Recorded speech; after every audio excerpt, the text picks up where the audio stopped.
بسم አብን ወልድን መንፈስ ቅዱስን ሓደ አምላኽ አሜን።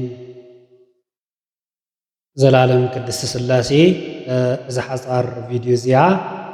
ምስ ሰማዕኹም ናብ ኩሉ ከተባጽሕዋ ሼር ክትገብርዋ ስም እግዚአብሔር ሓሳስብ ንአገልግሎትና ወሳኒ ነገር ስለ ዝኾነ እዛ ቪድዮ እዚኣ ሓፂር ትምህርቲ ሥላሴ ትናገር ቪድዮ እያ። ኩላትና ከምንፈልጦ ምን ፈጠረካ ክበሃል እንከሎ ህዝብና ላይ አዴታትና እንተ አረጉቶት ሽማግሌታት አቦታትና አዴታትናን ትምህርት እዚኣ የዘውትርዋ ማለት እና ንዓና እውን ስለተድልየና መሰረት ሃይማኖትና እውን ስለዝኾነት ብ14 እቱን መልስን አቢለ ቀሪበልኩም ኣለኹ። ስለዚ ነዛ ቪድዮ እዚኣ ምናልባት ስለትፈልጥዎ ቅልል ዝበለ ትምህርቲ ክመስለኩም ይኸውን፣ ግን ብጣዕሚ እናሰፍሐ እናረቀቀ እናሰፍሐ እናዓበየ ልዕል እናበለ ዝኸይድ ትምህርቲ ስለ ዝኾነ ነዚ ሰፊሕን ረቂቕን ትምህርቲ ሥላሴ መሰረቱ በዚ መንገዲ እዚ ስለ እንጅምሮ እሞ ካለ ጊዜ እውን አስፊሕና ስለ ትምህርቲ ሥላሴ ክነቕርብ ምድላዋትና ወዲእና ስለ ዘለና አብርኩምና ክትጓዓዙ ብስም እግዚአብሔር ነተሓሳስብ። እግዚአብሔር አምላኽ ምስ ኩላትና ይኹን። እዚ ዝጥይቕ ኣሎ ዝምልስ ኣሎ፣ ባዕለይ ጥይቕ ባዕለይ ምልስ ማለት እዩ። እዚ ኣብ ቀጻላይ መርሃ ግብርና አስፊሕና ሓይሊ ሰብ ዘለዎ ሰፊሕ መንፈሳዊ ሚድያ እስካብ እንገብሮ አነ ጠያቂ አነ መላሲ ክኸውን እየ ማለት እዩ። እግዚአብሔር አምላኽ ምስ ኩላትና ይኹን። ወይ ደግሞ ንስኻትኩም ምሳይ ኮይንኩም ትጥይቑ ትምልሱውን ማለት እዩ። ኦሙ ጌርካ እዩ ዝረአ። እሺ እንታይ ኢልና ንጥይቕ ኩሉ ጊዜ ከም ትፈልጥዎ መን ፈጠረካ ይበሃል። ክበሃል እንከሎ እግዚአብሔር ይበሃል፣ ሥላሴ እዩ ዝበሃል። መን ፈጠረካ እቸስ እግዚአብሔር ስም እግዚአብሔር ስም ሥላሴ ስም ሥላሴ እግዚአብሔር እዩ፣ ግን መሰረቱ ስለ ዝኾነ ካብኡ ሒዙ ስለ ዝመጽእ ማለት። ስለዚ መን ፈጠረካ ክበሃል እንከሎ ሥላሴ ይበሃል። እዚ ሥላሴ እዚ ፍሉይ ሰለስትነት ስለ ዝኾነ ማለት እዩ። ስለዚ መን ፈጠረካ ኢሉ ሓቲት ኣለኹ ሥላሴ ይብል ዝምልስ ሥላሴ ክንደ እዮም እንታይ ኢሉ ሓደ ይኾኑ ሰለስተ፣ ሓደ ይኸውን ሰለስተ ይኾኑ ኢሉ ዝምልስ ይምልስ ማለት እዩ። ብምንታይ ሓደ ይኸውን ብምንታይ ከ ሰለስተ ይኾኑ እንተኢልና ብስም ብግብሪ ብአካል ሰለስተ ይኾኑ። እዚ ስም ናይ ባዕሉ ዝኾነ ረቂቕ ትምህርቲ ኣለዎ እዩ። ሰፊሕ ትምህርቲ ስም እግዚአብሔር ስለ ዝኾነ ስም አብ ወልድ መንፈስ ቅዱስ ስለ ዝኾነ ስለዚ እንታይ ግንብል ምእተው ከሆነና ምንታን ብምንታይ ሰለስተ ይኾኑ እንተኢልና ብስም ብግብሪ ብአካል ወይም ደግሞ ብኩነት ዝብል እውን ረቕቕ ምስ በለ ዝኸይድ ሰፊሕ ትምህርቲ ኣሎ እዩ ማለት እዩ። ስለዚ ብስም ብግብሪ ብአካል ንብል ብምንታይ ሓደ ይኸውን ሥላሴ ብምንታይ ሓደ ይኸውን እንተኢልና ከዓ ብስልጣን ብመለኮት ብባህሪ ብአገዛዝአ ዓለም ብምምጋብ ዓለም ብምፍጣር። እሺ ስሞም መነመን ይበሃሉ ኢሉ ሓታታይ ይሓትት አብ ወልድ መንፈስ ቅዱስ ይበሃሉ ይብል ዝምልስ ማለት እዩ። እንደገና ናይ አብን ናይ ወልድን ናይ መንፈስ ቅዱስን ግብሮም እንታይ እዩ እንተኢልና ናይ አብ ግብሩ ምውላድ፣ ናይ ወልድ ግብሩ ተወላዲ ውሉድ ምዃን፣ ናይ መንፈስ ቅዱስ ግብሩ ከዓ ሰራጺ ምዃን እዩ። ስለዚ ኣብዚ ፈጺሙ ምትሕውዋስ ዝበሃል ነገር የለን። አብ ወላዲ ወልድ ተወላዲ መንፈስ ቅዱስ ሰራጺ ኢልካ ጥራሕ እዩ ዝእመን ኦርቶዶክሳዊ ተዋህዶ ሃይማኖት ወይም ደግሞ መሲሐዊት ቅድስት ቤተ ክርስቲያን ማለት እዩ። ሰራጺ ማለት እዚ ናይ አብ አቦነት ናይ ወልድ ውሉድነት ከይነውሕና ምእንታን ነትርፎሞ ሰራጺ ማለት እንታይ ማለት እዩ እንተኢልና ከክንደ አብ ከክንደ ወልድ ኮይኑ ካብ አብ ወፀ ማለት እዩ። ወፀ ማለት ከምቲ ወልድ ዘእሩይ በመለኮቱ ኢሎም ሊቃውንቲ ተኸራኺሮም ንአርዮስ ረቲዖም አውጊዞም ፈልዮም ቅድስት ሃይማኖትና ዝመስረቱልና ወልድ ዘእሩይ በመለኮቱ ምስ አብ ዕሩይ ብመለኮት መንፈስ ቅዱስ እውን ምስ አብን ምስ ወልድን ዕሩይ ብመለኮት ማዕረ ሓደ እዩ ማለት እዩ። ስለዚ ካብ አብ ከይነአሰ ካብ ወልድ ከይነአሰ ወይም ከይበለፀ ወይም ከይነአሰ ዕሩይ በመለኮት ኮይኑ ካብ አብ ዝኾነ ማለት እዩ። ንኣብነት ብርሃን ዘእም ብርሃን ኣምላክ ዘእም ኣምላክ ንብል ካፍቲ ብርሃን ዝኾነ ብርሃን ካፍቲ ኣምላኽ ዝኾነ ኣምላኽ ማለት እዩ ስለዚ እዚ መሰረት ዝገበረ ወፀ ማለት እዩ ሰረፀ ማለት ሰሪፁ ሰራፂ ማለት እንታይ ማለት ዝወፀ ማለት ካብ ወልድኸ ኣይሰርፅን የለን እዚ ትምህርተ ኩነት ወይም ደግሞ ውስጣዊ ናይ ቅድስት ሥላሴ ግብሪ ተባሂሉ ስለዝፍለጥ ካልእ ጊዜ ብሰፊሕ መንገዲ ዝቕፅል ይሆናል ማለት ነው በአብ ወላድነት በወልድ ተወላድነት በመንፈስ ቅዱስ ሰራጽነት ምቅዳም ምቅድዳም አለደ የለን እንታይ ለምኾም ልክ ከም ልብን ቃልን እስትንፋስን ወይም ደግሞ ከም እሳትን ሙቀትን ብርሃንን ብዙኾነ ምሳሌ ይንገር ዳአምበር ምን ብልላጽ የለን ምቅዳም ምቅድዳም ዝበሃል ነገር የለን ኣብ ሥላሴ ማለት ሓደ ዝልዕል ዝበለ ሓደ መንጎኛ ሓደ ትሕት ዝበለ ነገር ዝበሃል ፈጺሙ የለን ምናልባት ልበሎ ቃላሎ እስትንፋስ አሎ እዚ ምሳሌ ዘይሃጽጽ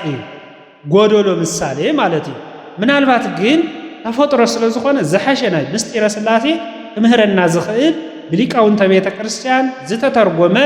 ቅዱስ ወንጌል ወንዝ ነገረና ቀዳሚሁ ቃል ውእቱ ወውእቱ ቃል አብ እግዚአብሔር ውእቱ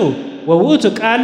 እግዚአብሔር ውእቱ ከም ዝበለ ዘወቱ ኩሉ ኮነ ወዘእንበለ ሁሰ አልቦ ዘኮነ ወኢምንትኒ ናበለ ይኸይድ እሞ ቃል ሥጋ ኮነ ወሃደረ ላዕሌነ ኢሉ ቅዱስ ወንጌላዊ ዮሐንስ ወልደ ነጎድጓድ ብዝጸሐፈልና መሰረት ናይ ኩነት ምሳሌ ልብነት ቃልነት እስትንፋስነት ንሥላሴ ኩነታዊ ሥላሴነት አለሞ ነዚ መሰረት ዝገበረ ኸውን እንከሎ ናይ ደቀ ሰባት ልብነት ቃልነት እስትንፋስነት ዝሓልፍ ዝውሰን ፍጡር ስለዝኾነ ንሥላሴ ሰለስትነት ቃልነት ልብነት እስትንፋስነት ምሳሌ ኮይኑ ይቀርብ ማለት ነው አማናዊ ኮይኑ አይቀርብን ማለት ነው ስለዚህ ሥላሴ ሰለስትነቶም አብ ወላዲ ስለዝኾነ ወልድ ተወላዲ ስለዝኾነ መንፈስ ቅዱስ ሰራጽ ስለዝኾነ እንታይ ይብልን ብልላጽ የለን ፈጣሪ ማለት እንታይ ማለት እዩ እሺ ካብዚ ቀጽልና ፈጣሪ ማለት እንታይ ማለት እዩ እንታይና መርክቦ ማለት ምናልባት ቃል ትግርኛ መርክቦ ናይ ኩሉ መገኛ ወይም ደግሞ መርክቦ ይልና ክንወስዶ ንኽእሊና ማለት እዩ መርክቦ ማለት እንታይ ማለት እዩ እንታይና ኩሉ ካብኡ ዝተረኽበ ከም ዝኾነ ማለት ፈጣሪ ማለት ንኩሉ ዓለማት ዝፈጠረ ማለት ንዕኡ ፈጣሪ አስገኝ ዘይብሉ መርክቦ ዘይብሉ ባዕሉ መርክቦ ዝኾነ ዘመናት ዘይቁጽርሉ አምላኽ ካብ ዘይምህላው ናብ ምህላው ንፍጥረታት ንዓለማት ዘርከበ ንሱ ዘምፀ ዝፈጠረ ንሱ እግዚአብሔር ከም ዝኾነ ፈጣሪ ክንብል ከለና ሥላሴ እግዚአብሔር ከም ዝኾነ ካህሊ ማለት ምናልባት ምዚ ቀራሪው ዝኸይድ ሁሉ ዝከኣሎ አምላኽ ማለት እዩ ካህልነቱ ብምንታይ ዝፍለጥ እንተይልና መዝሙረኛው ዳዊት ከም ዝነገረና ከምዚ ይብለና ማለት እዩ ንስሩሑ ሓጋዝን ምሳሌን ከድልዮ ንዓለም ብምሉእ ስለ ዝፈጠረ ማለት እዩ ንዓለም ብምሉእ እንታይ ዝገበረ ንዓለም ብምሉእ ዝፈጠረ እግዚአብሔር ጥራሕ ስለ ዝኾነ ሓደ አምላኽ ማለት እንታይ ማለት እንተይልና አካሉ ሰለስተ ከምታ አንተ በዝወልናዮ ብስም ብግብሪ በአካል ሰለስተ ደይልናዮ ግን እዚ ሓደ እግዚአብሔር አካሉ ሰለስተ ኮይኑ እናሃለየ አካለ ሰለስተ ኮይኑ እናሃለወ ስልጣኑ ፍቃዱ ሓደ ስለ ዝኾነ ብምፍጣር ብፍቃድ ብባህሪ ብዘለዓለማውነት ሓደ ስለ ዝኾነ ማለት እዩ ብስላሴነት ሰለስትነት ኮይኑ እናሃለወ ሓደ ምዃኑ እንታይ መረዳእት አለና እንተይልና እዚ እግዚአብሔር ስላሴነቱ ሰለስተ አካላት ሰለስተ ስም ሰለስተ ግብረ ኣለዎ ብመለኮቱ በባህሪዩ ብስልጣኑ ከዓ ሓደ እዩ እታ ናይ አብ ስልጣን ንሳ ናይ ወልድ እያ ናይ መንፈስ ቅዱስ እውን እያ እታ ናይ ወልድ ስልጣን ናይ አብ እያ ናይ መንፈስ ቅዱስ እውን እያ እታ ናይ መንፈስ ቅዱስ ስልጣን ናይ አብ እውን እያ ናይ ወልድ እውን እያ ማለት እዩ ስለዚ እዛ ስልጣን እዚኣ ሓደ ኮይና እናሃለየት በአካል ብስም በግብርኻ ሰለስትነት ይባሃል እሞ እንታይ መረዳት ኣለኩም አለካ እንታይ ይልኩም ወይም ደግሞ ቅዱሳት መጻሕፍቲ እንታይ መረዳት አዘቀርቡልና እንተይና በዚህ ሐሳብ እዚህ ክርዳ ንኸሊና ማለት ነው። ንኣብነት ከም ነፍስ ጌርና ንውሰዳ ነፍስና እንታይ ኣለዋ ሓድነት ኣለዋ ሓንቲ እያ እታ ነፍስና ግን ሰለስተ ግብራት ኣለዋ እዞም ሰለስተ ግብራት እዚኣቶም ሰለስትነት ኣለዋ ለባውነት ነባቢነት ሕያውነት ነፍሲ ተሓስብ እያ ትናገር እያ እስትንፋስነት እውን ኣለዋ ማለት እዩ። ስለዚ እቲ እስትንፋስ ማለት ብቃል ብድምፂ መልክዕ ዝወፅእ ክኸውን እንከሎ እቲ ናትና ቃል እንታይ ተባሂሉ ዝርው ቃል ተባሂሉ ብቱን ከም ነፋስ ሒዝዎ ክኸይድ ዝኽእል ወይም ደግሞ ዘለዓለማውነት ዘይብሉ ምናልባት ዘለዓለማውነት ክህልዎ ዝኽእል ኣብ ቅድሚ እግዚአብሔር ጽቡቕ ተግባር ጽቡቕ ስራሕ ክንሰርሕ ከለና እግዚአብሔር በዙይ ክኸብር ስለ ዝኽእል በዚህ ተዘይኮይኑ ናይ ዓለም ቃላት ድምፅታት እስትንፋሳት ሳቶም ታይም ዝሓልፉ ዝጠፉ እዮም። ናይ እግዚአብሔር እስትንፋስነት ግን ሕያውነት እዩ ኣስገኝነት እዩ